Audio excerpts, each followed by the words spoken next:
Welcome to Satsang.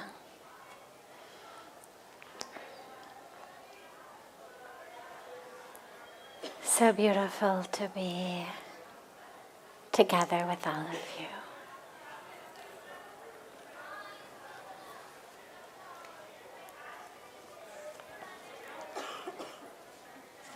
Beginning as always with a question that's come in advance, then we'll open it up to any questions that anyone here might have.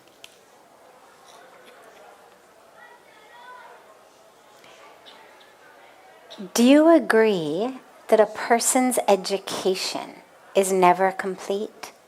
That there is always something to learn? Absolutely.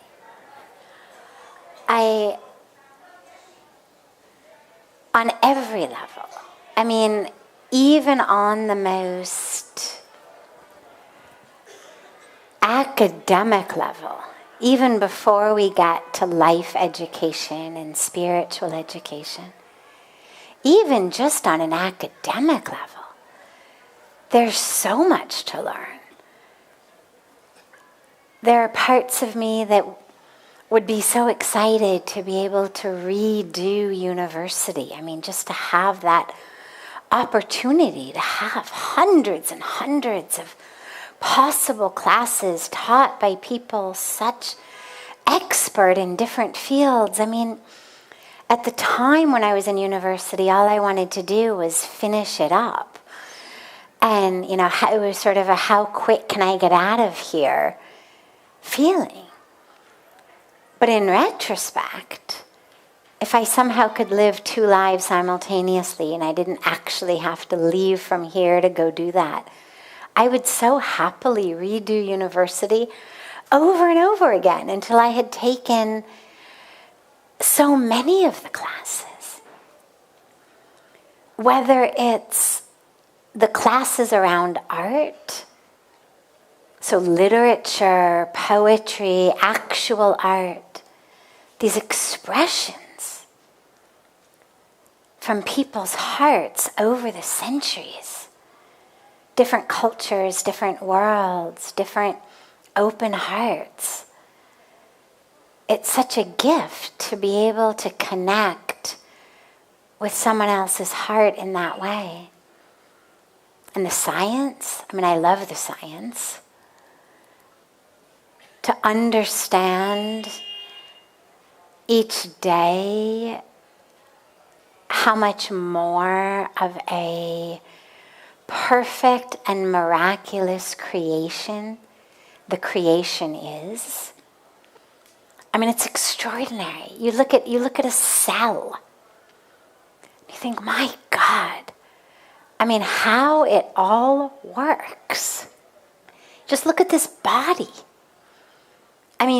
We put such junk into it. Just think about the most basic things that your body can do. You take junk. If you stuck junk in your car, it would stop. It wouldn't go. You stick junk in us, and somehow this body turns that junk into fuel, into energy, and then what it doesn't want, it just gets rid of. It's just such an incredible system. You think about things like sleeping and waking up. How does that even work? So I love learning. It definitely excites me. I certainly don't feel that my education, regardless of how good it may have been by standards of academic excellence, it's definitely not even close to over. But then you have the whole realm of what I would call education about things that actually matter, which isn't usually so much that which we learn in school. It's the education about making a life rather than making a living. So our school teaches us all of that which we need to know to make a living. You want to be a doctor, you learn all of it. You want to be an engineer, you learn all of it. You want to be a lawyer, you learn all of it. So we get all of the knowledge and the skills to make a living. But we're not usually taught actually about life. I know when I first came to India at 25, having graduated from Stanford University, being in the midst of a PhD program, having thought that I knew a lot. I mean, if you had asked me before I came to India, I would have said, yeah, I know so much. But it wasn't until I got here that I actually realized that I knew nothing about actual life. I just knew a lot of facts and figures. So in terms of education about actual life, our life, that divine life, that divine self, I don't think that education can ever be complete either, because I think we just keep going deeper and deeper and deeper. It's why enlightened masters, those we would call avatars, divine beings here on the planet, our gurus, they meditate. Right? Otherwise, why bother? Right? I mean, you're there already. Why would you meditate? Why would you do japa? But they all do. Every enlightened master I've been blessed to be in the presence of meditates, prays, does their japa. Because I think there's always, no matter how already fully enlightened you may be, ever deeper, ever deeper, ever deeper. It's like an infinite, constantly deepening, constantly expanding, infinitely expanding experience. So, no, on absolutely no level that I can possibly think of would I say that anyone's education is complete. And those who maybe I would say, like the gurus, they're the ones who keep going deeper, keep teaching themselves. So yeah, life is to keep learning. But ideally to take it from our heads into our hearts, that it stops being about an accumulation of facts and figures and knowledge, and it starts being much more about actually life. This life, next life, the continuity between all of our lives, the continuity between our life and each other's lives. So it's an ever-deepening, ever-opening, constant learning. It's what Gyan is, that unfolding of wisdom. Yeah. Questions? Yes.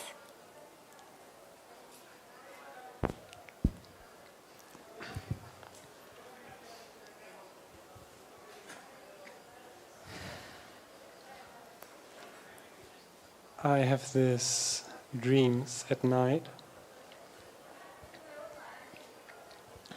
mostly like nightmares. And then comes a point when I realize this is just a dream. So the dream is it's not a problem. And I feel like it's the same here. like being here right now and present, then there can't be a problem. But then there comes the point in the dream when you wake up, and it's like you can laugh about it. Before it is like it's no problem, but it's like I don't know. Absolutely. This is a way that sages and rishis and wise beings have described our existence for millennia. That just as when you're in a dream, good dream, bad dream, nightmare, when you're in it, it feels real. But when you wake up, you realize it wasn't real and you can laugh about it. In the same way, this here feels real. And when we wake up from that, then we also can laugh about this. So, yes, the problems that we face in a dream or in a nightmare, the minute that you realize, whether because you've woken up or through even in that dream, through what we would call lucid dreaming, you're able to realize even while you're still dreaming, this is only a dream, or this is only a nightmare, and so you don't take it nearly as seriously. You certainly don't worry or fear. It loses that grip of fear on you. And in the same way in this life, when we realize that essentially it's a dream from which we will wake up, even while we're still living it, as we meditate, as we become more conscious and aware and realized, living it, we are able to realize, oh, this is just a dream. Now the difference is you don't have any duty or any instruction, any spiritual responsibility to keep living that dream or nightmare. Once you're awake, it's just like, oh, thank God, I'll get up now. Whereas here, we actually have what we call dharma, which is our purpose, our raison d'être, our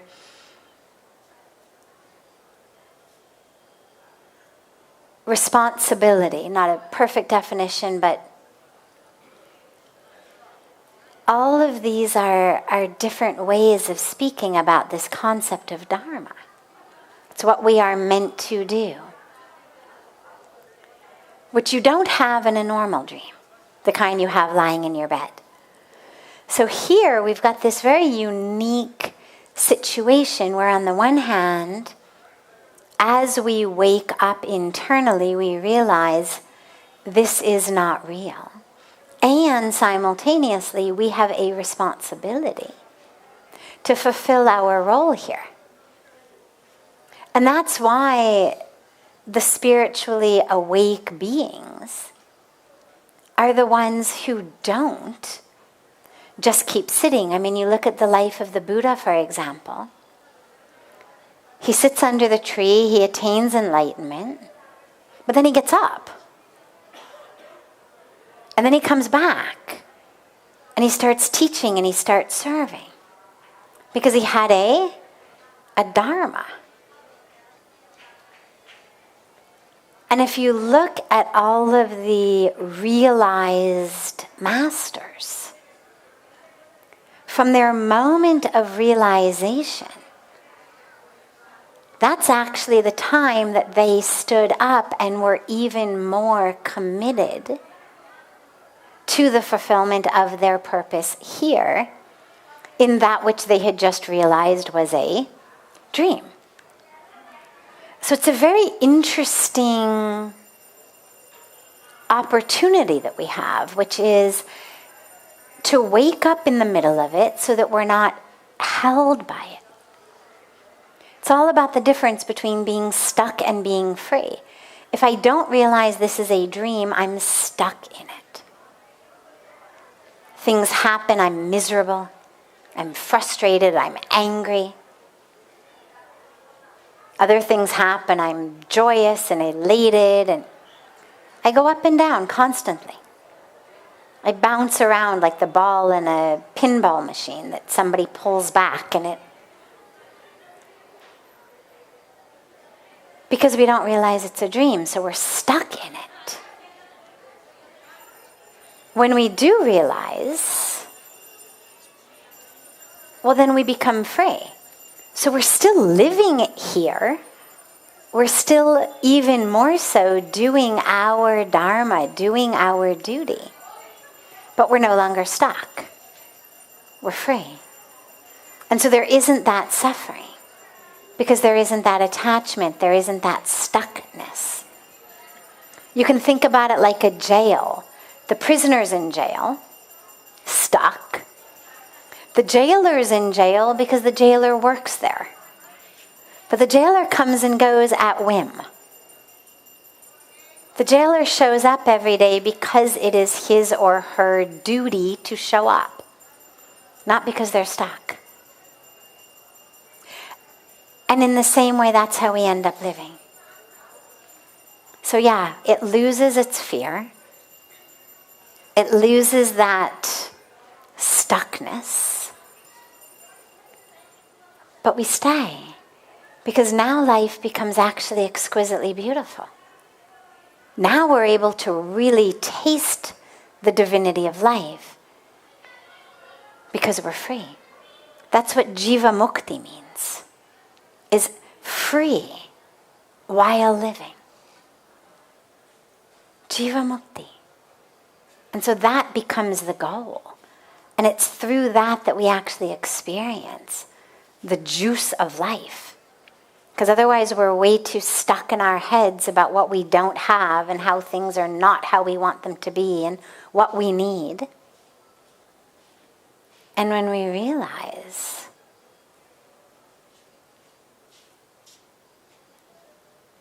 it's all a dream, we have everything we need, well, then we're actually able to start really experiencing that juice of it, that ras of life. Beautiful. Just behind you, yes. Unke piche thi.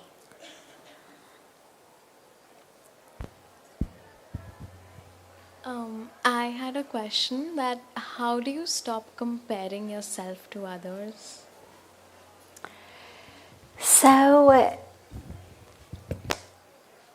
there's two tools to stop comparing. Number one, when we compare, let me start here. When we compare, we usually compare unfavorably. It's rare, not never, but it's rare that we compare ourselves favorably, that we say, wow, I am so much more attractive than that person. Wow, I am so much smarter than that person. Wow, I am so much more blessed than that person. It's much more the opposite.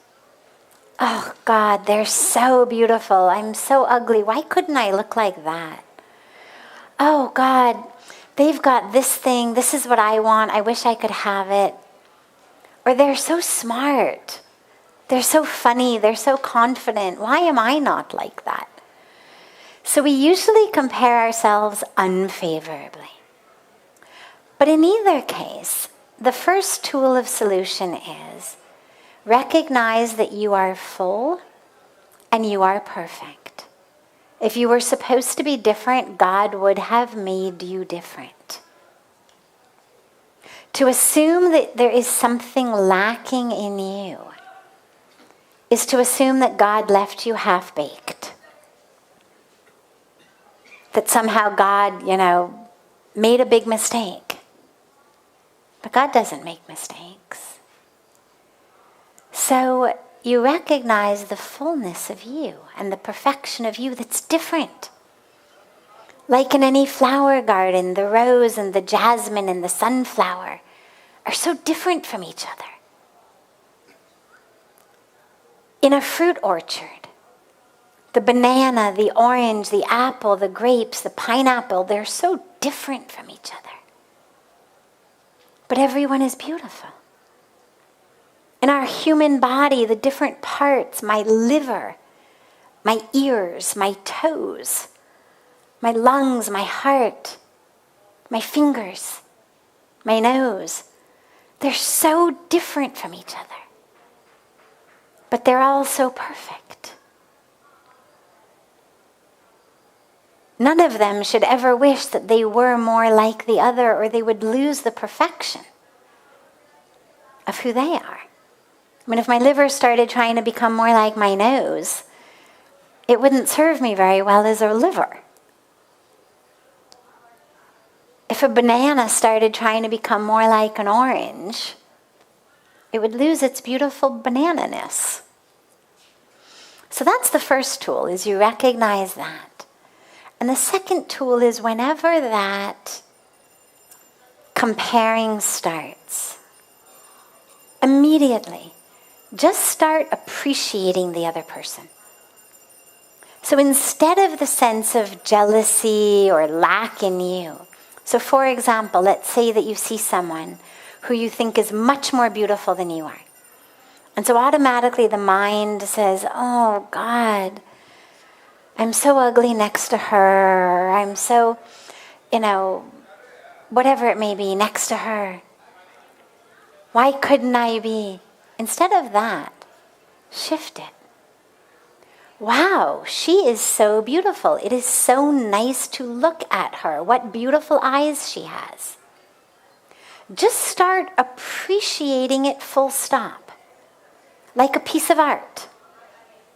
Or if someone's so smart, instead of saying, my God, I'm so stupid next to him. It's not fair. God, why wasn't I as smart as he is?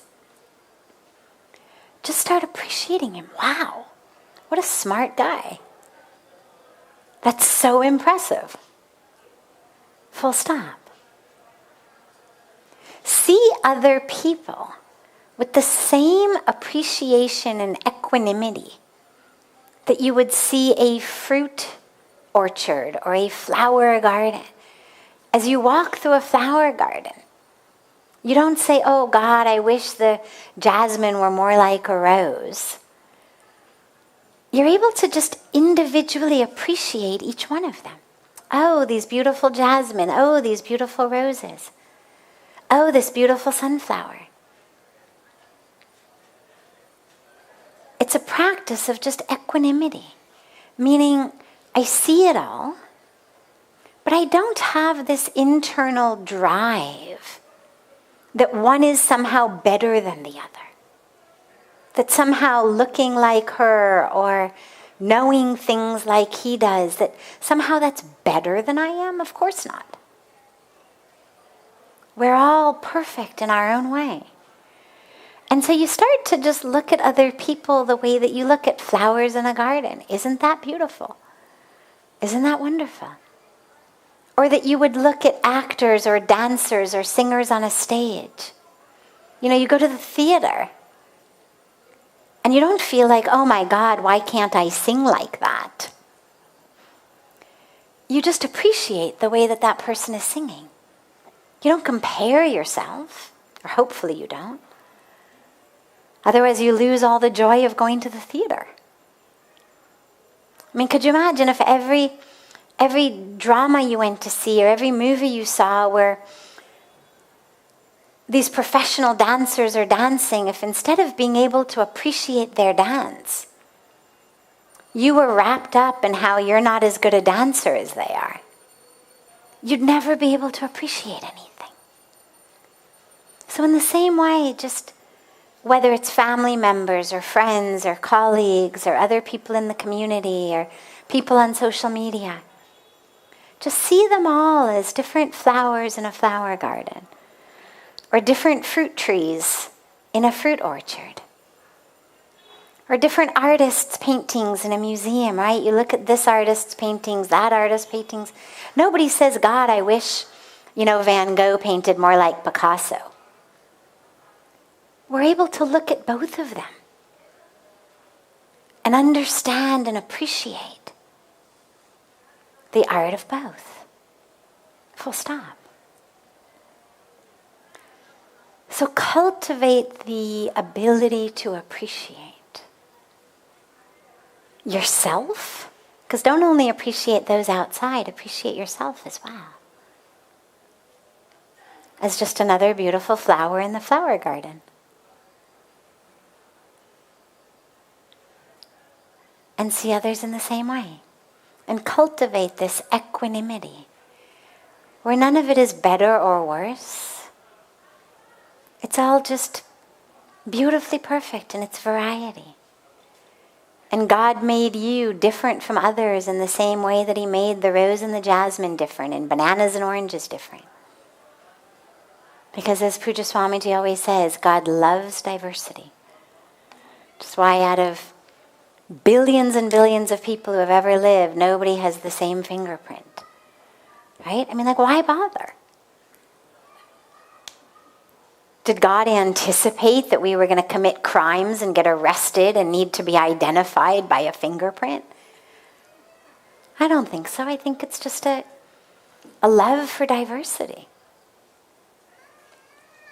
Why make anyone's the same? When you can make everyone different, why make them the same? So learn to appreciate yourself and others in the same way. Beautiful. Beautiful. Sure, we'll take this as our last question this evening. Yes, you. He's just bringing you a microphone.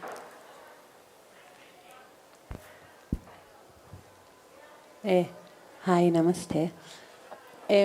I wanted to maybe ask, so one of my least favorite voice in my head is the voice that is always asking, am I developing? Am I growing spiritually? Am I on the right path? So maybe you can address that. Sure. Well, first of all, a lot of us do that. We approach our spirituality the same way that we approach, running on a treadmill or running not on a treadmill. You begin with a certain number of miles at a certain pace, and then you go every day, and eventually after a certain number of days or weeks, you should be able to increase your time, increase your speed, increase your angle. Then you know you're getting better. If you weight lift, you should be able to lift more weights after a month of weightlifting. Then you know you're getting better. And so when we start on a spiritual path, a lot of us apply the same thing to it. But it actually isn't like that. Spirituality is not about getting better and better. It's about getting more and more real. Being more and more in tune with your true self, which is peaceful, which is joyful, which is divine, which is abundant. And so yes, naturally, of course, you will find that you are blossoming in ways that you could consider better, but not because you've developed some new skill, but simply because you are uncovering more and more of your true nature. And because you're less stuck with the things that take away your peace and take away your joy. So I try not to ever think, how am I doing? it's so tempting. I mean, it's so tempting to be able to somehow label ourselves. You're doing great. You can skip meditation for a little while, right? It's like, I've been so good on my diet, I can have a blueberry muffin. Or we say, oh, God, you've been awful, you haven't been doing it well. And then it's just yet another reason to berate ourselves. Yet just another reason to judge ourselves. Neither way is it positive or helpful. So I try to avoid that at all costs, but I would say if you are looking for a way to at least gently know whether you're at least on the right path, because that's a question that arises similar to this, is, so I've been doing these practices. How do I know if I'm on the right path? Is this the right path for me? And again, there's no equation, but there's some guideposts that you could use. For example, do you find yourself getting angry less frequently or more frequently? Less frequently? Sounds like you're on the right path. Do you find yourself more and more grateful? Or do you find yourself more and more frustrated and feeling like you are lacking? Spiritual development is going to make you feel more and more grateful because you're more and more aware of the fullness of yourself. You're more and more living in that truth of yourself, which is full. So you will be grateful. Do you find yourself more and more inclined to help others and give to others? Or do you find yourself more and more looking for what others can do for you? The more we develop and evolve spiritually, the more we realize, number one, that the other is self. And so just like we serve ourself, right? My leg itches, I scratch it. My tummy is empty and growling, I feed it. The body is tired, I put it to sleep. We take care of it. So in the same way, we start to see others as self. And therefore we start serving them. So these are just some very gentle guideposts. Watch how frequently you get angry. Watch how grateful you find yourself. How easy is your gratitude practice.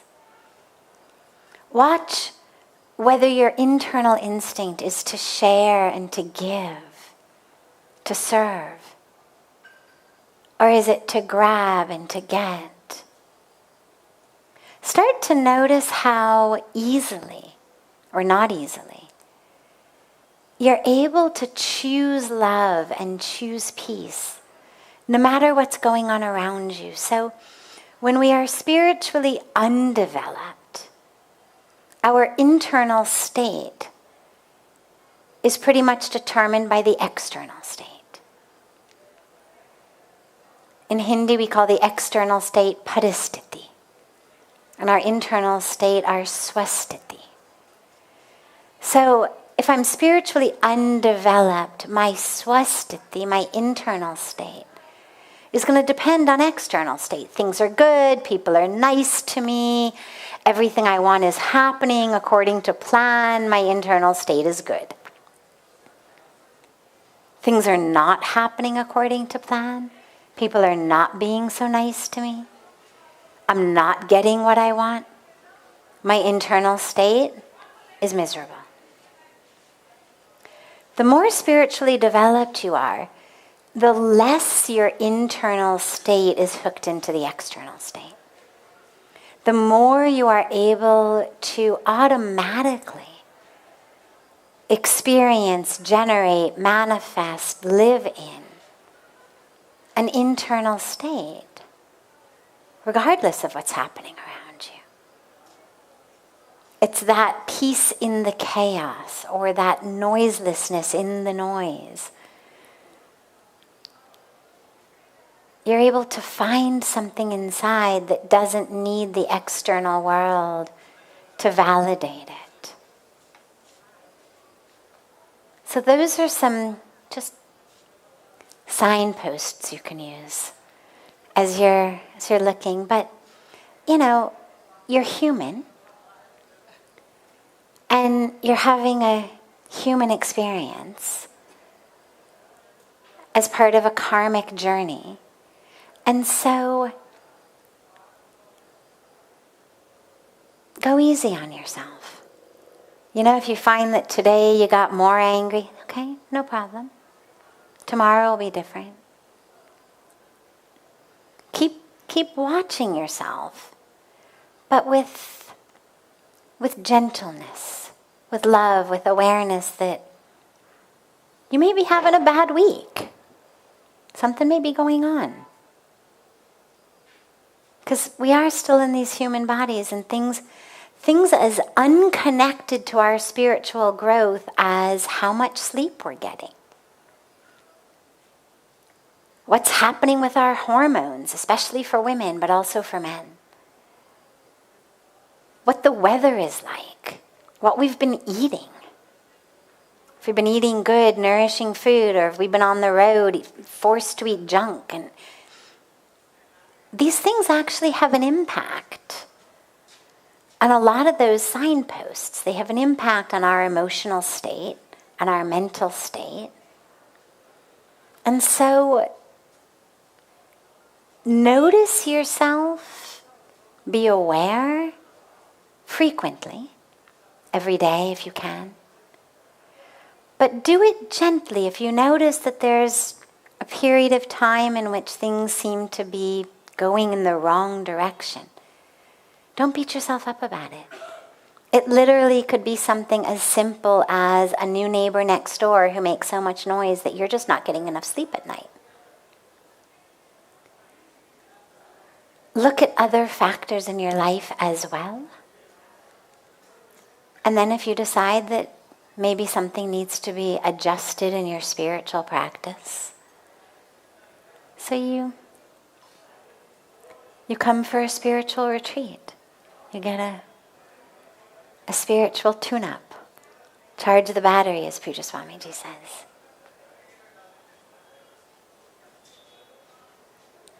Beautiful. Have a beautiful rest of your evenings. I am leaving tomorrow morning for Israel.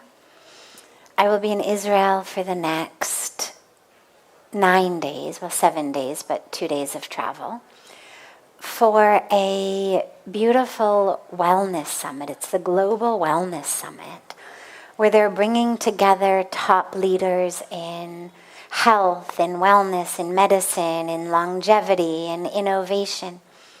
And by God's grace, they had a beautiful insight that spirituality plays a very big role in wellness, which is really kudos to them because it's unique in the field of a lot of that, a lot of the world of wellness abroad. And so I have been invited to go there and to give a keynote address there and to lead a beautiful fire ceremony there. And so I'm going to be there for the next, I come back late on the 7th evening. So we will start satsang back up again on November 8th. So I hope that a lot of you will still be here. I realize that many of you will not be here. And those of you who will no longer be here, I look so forward to seeing you all on your next trip back home to Rishikesh, back home to Parmarth, and beautiful wishes on your journeys wherever they take you. But just remember that you have a home here in the Himalayas. And of course, until you can come back, you can join our beautiful global family, joining us through the gifts of technology, and then keep coming back. And for those of you who will still be here, I look so forward to seeing you all back on 8th of November.